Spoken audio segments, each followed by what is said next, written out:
O artigo 53, ele não foi produzido pelo Constituinte para cobertar crime nem criminoso. Não foi constituída a imunidade parlamentar para proteger crime nem criminoso. Chiquinho Brazão se elegeu deputado federal para fazer dessa casa o seu esconderijo. E nós seremos cúmplices disso.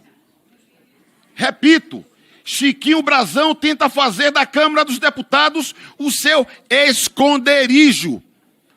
E essa casa não pode ser cúmplice de uma manobra que fere a Constituição, a imunidade parlamentar, e considerar que é natural, porque o Chiquinho Brazão foi esperto, se juntou com os milicianos, produziu votos, provavelmente intimidando a população de áreas controladas pela milícia, e a Câmara será cúmplice dessa manobra sórdida de um autor de um crime vil que deixou a sociedade brasileira completamente indignada. Estava havendo obstrução da justiça. Era o Estado agindo para proteger o bandido, os mandantes. Quando o delegado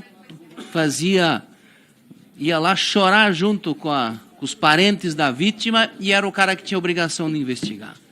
Quando, dentro desse parlamento, alguém veio para cá, eleito quem sabe com que forças ocultas, esse fato do Rio de Janeiro, eu estive lá por coincidência no dia que o Chiquinho Brazão foi preso e os demais. E aí eu fui num comércio e um dirigente me dizia daquele comércio, aqui eu tenho que pagar R$140 por um botijão de gás, porque os outros R$40 são, uma parte é para a polícia, para finalizar, uma parte é para a polícia, outra parte para a milícia. Onde eu fiquei hospedado, o trabalhador de lá me dizia o seguinte, aqui não tem problema, mas se eu ligar para a polícia eu passo a ter problema, porque ele se sente protegido com a milícia. Tem que barbaridade. Então vamos usar esse fato para ajudar a estruturar o Estado brasileiro dentro das estruturas federais e estaduais para combater a milícia. Muito obrigado. Presidente.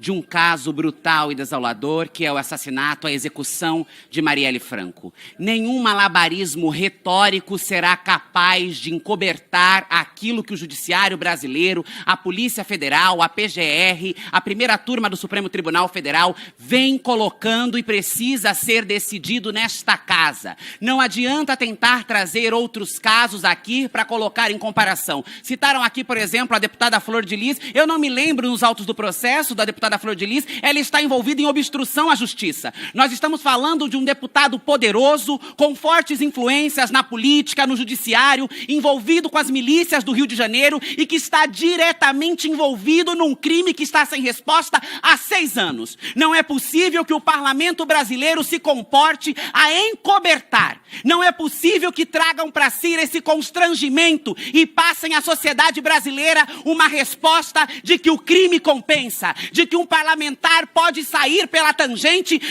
fantasiado, encoberto pelas prerrogativas parlamentares. Valem mais as prerrogativas parlamentares do que a vida. Não me posso acreditar nisso, presidente. Os deputados estão dizendo, amanhã pode ser um de nós, só poderá ser um de vossas excelências se estiverem envolvidos com crime, se estiverem envolvidos com a milícia, se estiverem envolvidos em homicídio. Aí, com certeza, pode ser um de vossas excelências. E talvez seja esta a preocupação dos deputados que não querem que esse processo caminhe. Talvez seja este envolvimento que estes deputados tenham com a milícia, com o crime, e por isso querem cobertar o seu comparsa, porque não é possível que esta prisão tenha sido feita de forma leviana. Não se trata da decisão de um ministro do Supremo Tribunal Federal, mas da unanimidade da primeira turma do Supremo Tribunal Federal. Nós do PSOL, nós mulheres negras, nós a comunidade LGBTQIA+, nós o povo que acreditamos na democracia e na justiça, seguimos gritando justiça por Anderson e Marielle e continuaremos gritando até que todos os envolvidos sejam responsabilizados, até que essas investigações caminhem no sentido que elas devem caminhar. E um passo para que isso aconteça é a manutenção da prisão do deputado, é mostrar que esta casa tem compromisso com a verdade e com a justiça e que não vai se utilizar de malabarismos jurídicos, de malabarismo retórico para tentar jogar para debaixo do tapete um crime brutal, o crime contra o corpo de uma mulher, mas que também é um crime contra a democracia, é um crime contra os mais pobres, é um crime contra a ocupação de corpos que eles não toleram e não aceitam dentro da política institucional. Nós seguiremos de cabeça erguida 30 segundos, presidente, para concluir. Obrigada, presidente. Nós seguiremos de cabeça erguida, sem nenhum tipo de constrangimento, como querem nos dizer que os assassinos de Marielle são da esquerda, são nossos cúmplices, são nossos comparsas. Isso é de uma falta de respeito, de uma desmoralização, de uma canalice, de uma covardia sem precedente. Mas vindo desta turma, nada nos surpreende. Precisamos votar pelo relatório, precisamos votar pela manutenção da prisão e por justiça por Marielle Anderson. Obrigado. Para discutir a matéria, deputado... Ignorância e de contorcionismo lógico, de malabarismo. Porque nós vimos aqui muitos apelando para o emocional, falando que deve ser feita justiça e que há previsão legal e constitucional para sua prisão. Muitos sem conhecer de fato a legislação, o ordenamento jurídico e o direito. Mas existem alguns, inclusive, muito metidos a juristas, que trazem teses aqui que foram, digamos assim, resultado de decisões teratológicas do STF para, inclusive, prender o deputado Daniel Silveira. Eu ouvi muitos aqui dizendo que, quando há um crime, estão presentes os requisitos da prisão preventiva, nesse caso não se concede fiança.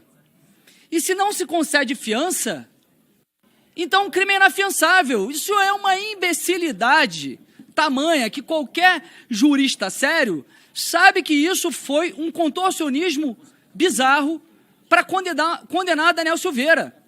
Os crimes inafiançáveis estão na Constituição. A origem dos crimes inafiançáveis é a Constituição Federal, que são crimes dolosos contra a vida, crimes hediondos, tortura, tráfico, terrorismo e racismo. Não é porque não se concede fiança que o crime se torna inafiançável. Existem diversos crimes que são afiançáveis e que em determinados momentos, por exemplo, por questões de estarem presentes os requisitos da preventiva, que não se concede a fiança. Me surpreendo quando vejo a coragem que alguns deputados têm de pisotear o sentimento do povo brasileiro, que é de indignação com esse assassinato brutal. É desprezar a esperança que tem o povo brasileiro de ver elucidado um crime dessa gravidade. Quem tem uma mãe, quem ama a sua mãe, deve imaginar a dor no peito da mãe de Marielle Franco, a dor no peito do pai de Anderson Gomes. E a resposta a essas pessoas precisa ser dada.